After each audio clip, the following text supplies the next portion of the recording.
અમદાવાદમાં સિનિયર સિટીઝને પોતાની વાતોમાં ફસાવીને ઠગાઈ કરતી ઠગ મહિલા આરોપી ઝડપાઈ। પોલીસે મહિલા આરોપીની પૂછપરછ કરતા કુલ 3 ગુનાના ભેદ ઉકેલાયા। ઠગ મહિલા ખોટી ઓળખાણ કાઢીને ધાર્મિક કામ માટે રૂપિયાની જરૂર છે તેમ કહી છેતરપિંડી કરતી હતી। પૌત્રને સ્કૂલેથી લઈને ઘરે પરત ફરતી વૃદ્ધ મહિલા સાથે ઠગાઈ કરવામાં આવી હતી। મહિલાએ વૃદ્ધના પૌત્ર અને માતાને ઓળખતી હોવાનું પણ જણાવીને વિશ્વાસ કેળવ્યો। धार्मिक काम माटे पैसानी जरूर होवानुं कहीने 1 लाख रूपिया लीधा हता।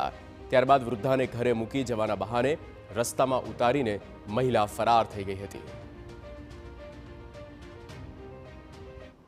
महिला आरोपीए विश्वास केळवीने नजीक जईने हूँ तमने ओळखुं छुं, तमारा भाड़ुआत थाव छुं एम कहीने तथा अन्यने मारे हवननी पूजा सामग्री जोईए छे, हवन करावडावुं छे, प्रसाद लेवा माटे जवुं छे एम कहीने विश्वास केळवीने तेमनी मीठी मीठी वातोमां लावीने तेम एकना पासेथी 1,25,000 तथा अन्य पासेथी 30,000 रूपिया विश्वास केळवी अने छेतरपिंडी करी मेळवी अने छेतरपिंडीनो गुनो रजिस्टर अत्रे करवामां आवेल छे।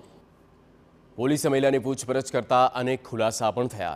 ઇવેન્ટ મેનેજમેન્ટનું કામ કરતી આ મહિલાના થોડા સમય પહેલા લગ્ન હતા, ત્યારે લગ્નમાં વધુ ખર્ચ થયો હોવાને કારણે રૂપિયાની જરૂર હોવાથી વૃદ્ધો સાથે છેતરપિંડી કરવાનું શરૂ કર્યું। મહિલા છેલ્લા 2 મહિનાથી આ ગુના કરતી હોવાનો પણ ખુલાસો થયો। ઠગ મહિલા વૃદ્ધોને સરળતાથી ભોળવીને તેમની પાસેથી ધાર્મિક કામ માટે અન્ય કારણ માટે રૂપિયાની જરૂર હોવાનું કહીને છેતરપિંડી કરતી। પોલીસે મહિલાએ કરેલા 3 ગુનાના ભેદ ઉકેલ્યા છે, પરંતુ મહિલાએ આ સિવાય અન્ય કેટલાક ગુના કર્યા છે અને તેની સાથે અન્ય વ્યક્તિની સંડોવણીનો પણ હોવાનો ખુલાસો થયો છે।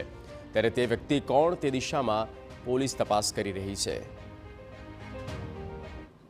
लगभग छेल्ला 2-1 मासथी आ बनाव बनवा पामेल छे। एमां वाडजमां राणीपमां 2 जग्याए बनाव बनवा पामेल छे। एमां मोडेस ऑपरेंडीमां जे सीनियर सिटीजन होय अथवा तो पोते धार्मिक भावनानुं कार्य करवा मागे छे अने धार्मिक कार्यमां पोताने पैसानी जरूरियात छे। हूँ तमारा नजीक ज रहूं छुं, परिचित छुं तथा आ वखते हूँ खरीदी करवा आवेल छुं, परंतु मारी पासे पैसा हूँ भूली गयेल छुं ए रीते विश्वास केळवी अने छेतरपिंडी करेल होवानुं जणाई आवे छे। प्राथमिक दृष्टिए हालमां रिकवरी करवानी कार्यवाही हालमां